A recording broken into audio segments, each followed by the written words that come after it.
Hello नमस्कार आप सभी का हमारे यूट्यूब चैनल मुकेश बैरागी 9627 चैनल पे बहुत बहुत स्वागत है। आज का अपना टॉपिक है पद परिचय।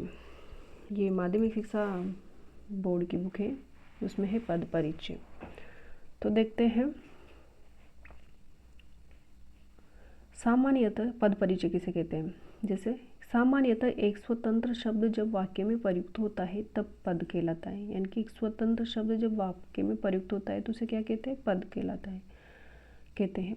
और वाक्य में उस शब्द की सभी भूमिकाओं का परिचय देना पद परिचय कहलाता है। उससे संबंधित सभी भूमिकाओं के परिचय देना ही क्या होता है? जैसे उसे पद परिचय कहते हैं। जैसे कि पद है, मतलब जैसे इसकी परिभाषा है, पद वाक्य में प्रयुक्त प्रत्येक सार्थक शब्द पद कहलाता है। पद किसे कहते हैं? तो वाक्य में प्रयुक्त प्रत्येक सार्थक शब्द पद कहलाता है। पद परिचय वाक्य में प्रयुक्त शब्द के भेद, उपभेद, लिंग, वचन, कारक आदि के परिचय। किस किस के? भेद, उपभेद, लिंग, वचन, कारक आदि के परिचय के साथ ही वाक्य में प्रयुक्त अन्य पदों के साथ उसके संबंध का भी उल्लेख किया जाता है, तो उसे पद परिचय कहते हैं। पद परिचय के अंतर्गत वाक्य में प्रयुक्त पदों को अलग करके प्रत्येक पद का परिचय दिया जाता है। यानी कि अलग अलग करके पद का परिचय दिया जाता है तथा उसकी व्याकरणिक विशेषताएं और कार्य बताए जाते हैं। क्या बताए जाते हैं? व्याकरणिक विशेषताएं और कार्य बताया जाता है। उसमें बताया जाता है कि कौन से लिंग का है, कौन से वचन का है, और उसमें संज्ञा जैसे जातिवाचक है या भाववाचक या क्रिया मतलब व्यक्तिवाचक है तो संज्ञा बताई जाती है, और कर्म बताया जाता है। ऐसे अलग अलग बताया जाता है, अलग अलग करके प्रत्येक पद का परिचय दिया जाता है। तो देखते हैं आगे पद परिचय कितने प्रकार का होता है। तो पद परिचय 5 प्रकार का होता है। जैसे संज्ञा शब्द का पद परिचय, सर्वनाम शब्द का पद परिचय और विशेषण शब्द का पद परिचय, क्रिया शब्द का पद परिचय और अव्यय शब्द का पद परिचय। ये सभी जैसे संज्ञा, सर्वनाम, विशेषण, क्रिया, अव्यय, ये सभी टॉपिक पढ़ ले हैं, तो वीडियो में जाके आप देख सकते हो। उसको देखने के बाद ये आसानी से समझ में आ जाएंगे। तो संज्ञा शब्द पद परिचय, सर्वनाम शब्द पद परिचय, विशेषण शब्द पद परिचय, क्रिया शब्द का पद परिचय और अव्यय का। अव्यय भी 4 प्रकार के होते हैं, आगे वीडियो में बता दिया गया है। क्रिया विशेषण शब्द और संबंध बोधक शब्द और समुच्चय बोधक शब्द, विस्मयादि बोधक, यानी कि 4 प्रकार के अव्यय होते हैं। तो देखते हैं सबसे पहले संज्ञा शब्द का पद परिचय। तो संज्ञा शब्द का पद परिचय के लिए, संज्ञा शब्द के पद परिचय के लिए संज्ञा का भेद, लिंग, वचन। संज्ञा का भेद कि कौन से प्रकार की संज्ञा है, कि जातिवाचक है, व्यक्तिवाचक है, भाववाचक है। लिंग उसका कौन सा लिंग है, स्त्रीलिंग या पुल्लिंग है। वचन कौन सा एक वचन या बहुवचन है।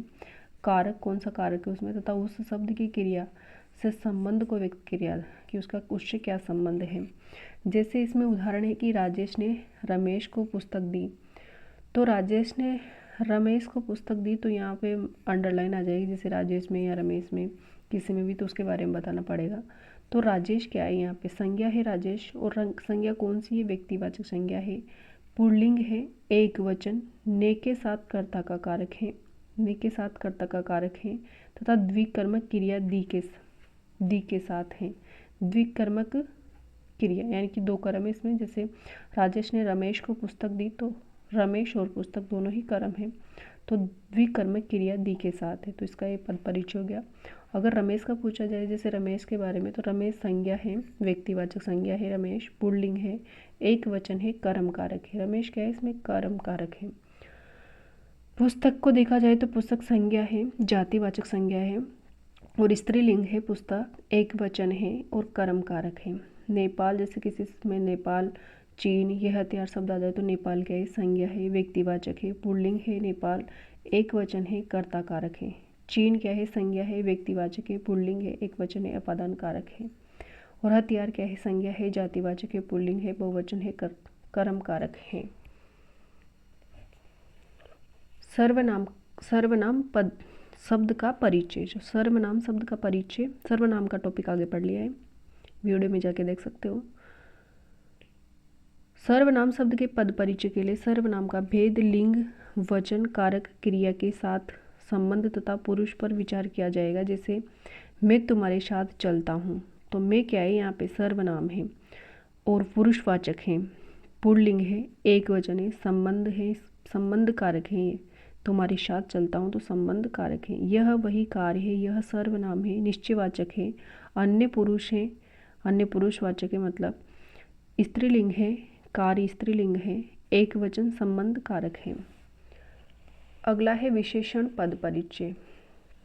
तो विशेषण पद परिचय के अंतर्गत विशेषण शब्द का पद परिचय, जैसे विशेषण शब्द के पद परिचय है तो विशेषण का प्रकार और अवस्था, लिंग, वचन व विशेष्य के साथ उसके संबंध आदि का वर्णन किया जाता है। जैसे हमारे वीर सैनिकों ने सब दुश्मनों का नाश कर दिया, तो यहाँ वीर क्या है, विशेषण है और गुणवाचक है, गुणवाचक है, मूलावस्था है, पुल्लिंग है, बहुवचन सैनिकों विशेष्य का गुण व्यक्त करता है। सैनिकों विशेष्य का गुण व्यक्त करता है कि सैनिक कैसे हैं, तो वीर हैं। सब क्या है, इसमें सब विशेषण है, सब संज्ञावाचक है और मूलावस्था है, पुल्लिंग है, बहुवचन दुश्मनों विशेष्य की संख्या का बोध कराता है। जैसे अगला उदाहरण है, ये सपेरा बहुत चतुर है। तो सपेरा यह क्या है, विशेषण है, सार्वनामिक है और पुल्लिंग है, एक वचन सपेरा। एक वचन सपेरा संज्ञा की विशेषता बता रहा है और चतुर क्या है, इसमें चतुर विशेषण है, गुणवाचक है, पुल्लिंग है, एक वचन सपेरा विशेष्य का विशेषण है। अगला है क्रिया शब्द का पद परिचय। तो क्रिया शब्द का पद परिचय, क्रिया शब्द के पद परिचय में क्रिया का प्रकार, लिंग, वचन, वाच्य, काल तथा वाक्य में प्रयुक्त अन्य शब्दों के साथ संबंध बतलाता है। जैसे राम ने रावण को मारा, तो मारा क्या है, यहाँ पे क्रिया है, सकर्मक है, इसमें कर्म भी साथ में, तो सकर्मक है, पुल्लिंग है, एक वचन, कृतवाच्य, भूतकाल, इसमें मारा भूतकाल का वाक्य ही है। मारा क्रिया का कर्ता राम तथा कर्म रावण है। मारा क्रिया का कर्ता राम है, किसने मारा, राम ने रावण को मारा, तो किसने मारा, राम ने, तो राम कर्ता हो गया। और कर्म किसको मारा, तो रावण को मारा, तो रावण कर्म हो गया। जैसे कि मैं सवेरे मैं उठा, तो उठा क्या है, इसमें क्रिया अकर्मक है, इसमें कर्म नहीं है, तो अकर्मक है, पुल्लिंग है, एक वचन है, कृतवाच्य है, भूतकाल है, उठा क्रिया का कर्ता, में कर्म अन्वित है। जैसे अगला है अव्यय शब्द का पद परिचय। तो अव्यय शब्द के पद परिचय में अव्यय शब्द चूंकि लिंग, वचन, कारक आदि से प्रभावित नहीं होता, अतः इनके पद परिचय में केवल अव्यय शब्द के प्रकार, उसकी विशेषता या संबंध ही बताया जाता है। अव्यय शब्द के पद परिचय में क्रिया विशेषण का पद परिचय, भेद तथा क्रिया की जानकारी देना। जैसे श्याम वहाँ गिरा था, वहाँ क्रिया विशेषण था, गिरा था क्रिया का स्थान, निर्देश है इसमें। मैं रोज सवेरे प्राणायाम करता हूँ, तो रोज क्या है, यहाँ क्रिया विशेषण है, रोज क्या है, क्रिया विशेषण है, कालवाचक है, यानी कि समय को बता रहा है, पर प्राणायाम क्रिया का समय बताकर उसकी विशेषता प्रकट कर रहा है। समुच्चयबोधक भेद तथा जिन दो शब्दों को मिला रहा है उनका उल्लेख होगा। जैसे सीता और गीता बहनें हैं, सीता और गीता बहनें हैं, यानी कि दो शब्दों को मिला रहा होगा, वही क्या है, समुच्चयबोधक है। और समानाधिकरण समुच्चयबोधक में संयोजक अव्यय, जैसे संबंधबोधक अव्यय का पद परिचय पढ़ रहे हैं, उसमें क्रिया विशेषण का पद परिचय, समुच्चयबोधक का और संबंधबोधक का। जैसे भेद तथा संबंधबोधक में भेद तथा जिससे संबंध है उस संज्ञा या सर्वनाम का उल्लेख है। जैसे ट्रेन समय से पहले आ गई, तो से पहले, ट्रेन समय से पहले आ गई, तो से पहले कालवाचक संबंधबोधक अव्यय है, कालवाचक संबंधबोधक अव्यय ट्रेन संज्ञा के समय की विशेषता बता रहा है। विस्मयादिबोधक अव्यय, तो जैसे भेद या भाव का नाम, जैसे वाह कितना सुंदर है, भेद या भाव का नाम वाह हर्ष सूचक है, विस्मयादिबोधक का अव्यय है, विस्मयादिबोधक का अव्यय है। तो ये था अपना पद परिचय का टॉपिक। वीडियो देखने के लिए बहुत बहुत धन्यवाद आपको।